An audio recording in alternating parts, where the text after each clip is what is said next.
সকলকে নমস্কার। কেমন আছেন সবাই?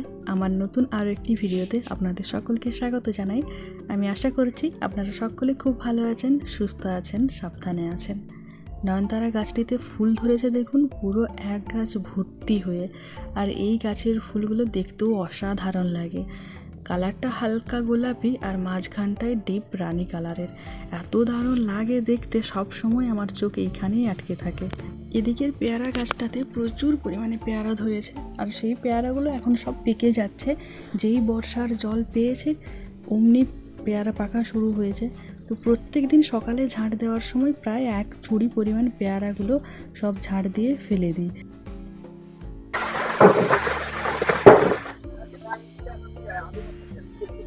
কাকু গাছটাকে ধরে ঝাঁকিয়ে দিতেই এক গাদা পরিমাণ পেয়ারা পাকা পড়ে গেল। আর সেই আমাদের পাড়ার নিচের দিকের একটা বাচ্চা এসছে, ও সব পেয়ারাগুলো কুড়িয়ে এক জায়গায় জড়ো করে নিয়ে যাবে। জানি না এই পেয়ারাগুলোতে ও কী করবে, কিন্তু সব দেখছি কুড়িয়ে জড়ো করে লাস্টে নিয়ে গেল। প্রচুর পরিমাণে পেয়ারা ধরেছিল, তো তাই এখন যেই বৃষ্টির জলটা পেয়েছে, বর্ষার জল, অমনি পেয়ারাগুলো পাকা শুরু হয়েছে। কিন্তু যেহেতু এই বছর গ্রীষ্মকালের সময় বৃষ্টি সেভাবে পড়েনি, সেভাবে কেন একেবারেই পড়েনি, তাই পেয়ারাগুলোর সাইজ খুব একটা বড় হয়নি। তবে পেয়ারাগুলো কিন্তু খুবই মিষ্টি। আমি সচরাচর পেয়ারা খাই না, তবে ওই একটা আধটা টুকটাক ইচ্ছে হলে তখন খাই। দেখছি যে পেয়ারাগুলো খুব মিষ্টি, কিন্তু যেহেতু বৃষ্টি পায়নি, মানে বৃষ্টির জল পায়নি, সেই জন্য পেয়ারাগুলোর সাইজটা খুবই ছোট ছোট হয়ে গেছে। আর এই ছোট ছোট সাইজের পেয়ারাগুলোকে আমাদের এইদিকে আঁজির বলে। ঠিক আছে, কারণ কি এগুলোর হচ্ছে বীজ বেশি থাকে, আর যেহেতু বড় হয় না তাই শ্বাস খুব কম হয়। তো অনেকগুলো পরিমাণে পেয়ারা পেয়ে গেছে, দেখলেন আপনারা। তো এবার আমি চলে এসেছি রান্নাঘরে, রান্না করব। আজকে ওয়েদারটা একদম মেঘলা মেঘলা।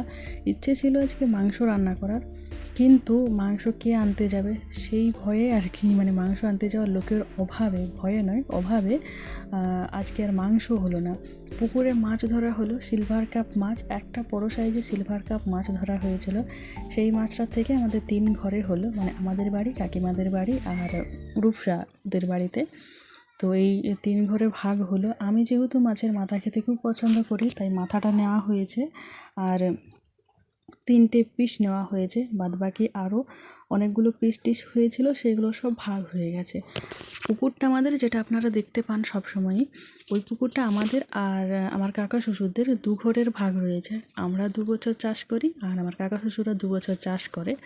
কিন্তু যখন মাছ ধরা হয় আমাদের, মানে যাদের ভাগেই থাকুক না কেন, আমাদের ভাগ থাকুক বা কাকিমাদের ভাগ থাকুক না কেন, মাছ ধরা হলে আমরা মাছ ধরলে কাকিমাদেরকেও দিই, কাকিমারা মাছ ধরলে আমাদেরকেও দেয়, প্লাস রূপসাদেরকেও দেওয়া হয়।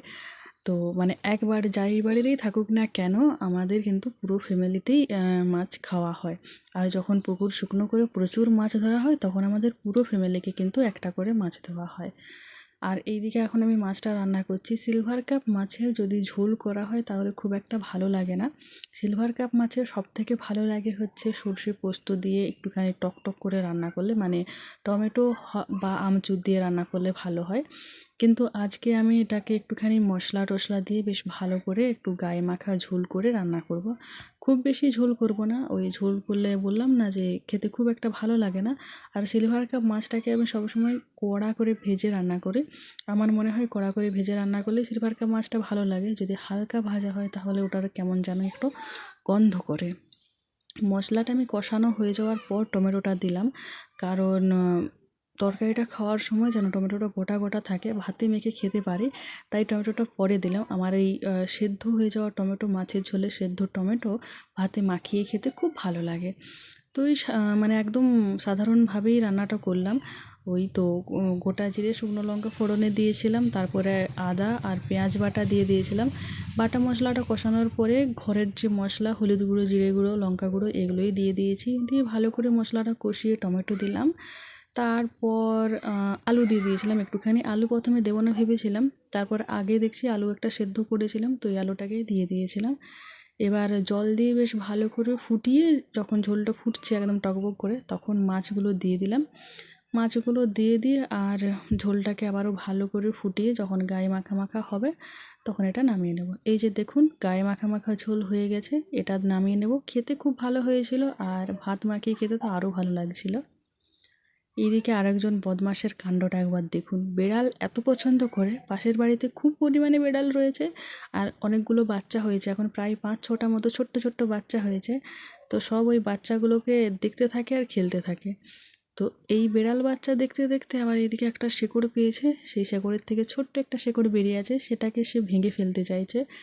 ওর সব জিনিস ভেঙে ফেলা, ছিঁড়ে ফেলা, হাত থেকে ফেলে দেওয়া, এইগুলোর একটা বদ অভ্যাস ওর রয়েছে। এতক্ষণ বিড়াল বাচ্চা দেখছিল, এখন বিড়াল বাচ্চার থেকে মন উঠে গেল, কারণ বিড়াল বাচ্চাগুলো এখন দূরের দিকে চলে গেছে। তাই ও চলে যাচ্ছে রাস্তার দিকে। সাহসটা একবার দেখুন, রাস্তার দিকে পুরো একদম গড়গড় করে নেমে যাচ্ছে। এটা এত বদমাশ হয়েছে না, একে কোনো রকমে সামলে রাখা যাচ্ছে না। পুরো চারিদিকে মানে ছুটে বেড়াচ্ছে, এখনও তো পা বেরায়নি, ওই যে 4 পায়ে করে চলেই ছুটে বেড়াচ্ছে, কারো কোনো কথা শোনে না। আর ওকে বকা দিলে ও আবার এত জোরে বকা দেবে যে মনে হবে কি না কি হয়েছে। আর ও হয়তো পেচ্ছাপ টেচ্ছাপ করেছে, তাই ওর প্যান্টটা ভেজা, আর ও যেহেতু মাটিতে বসে চারিদিকে যেন হড়বড় হয়ে যাচ্ছে, তাই কাদাও লেগেছে একটুখানি।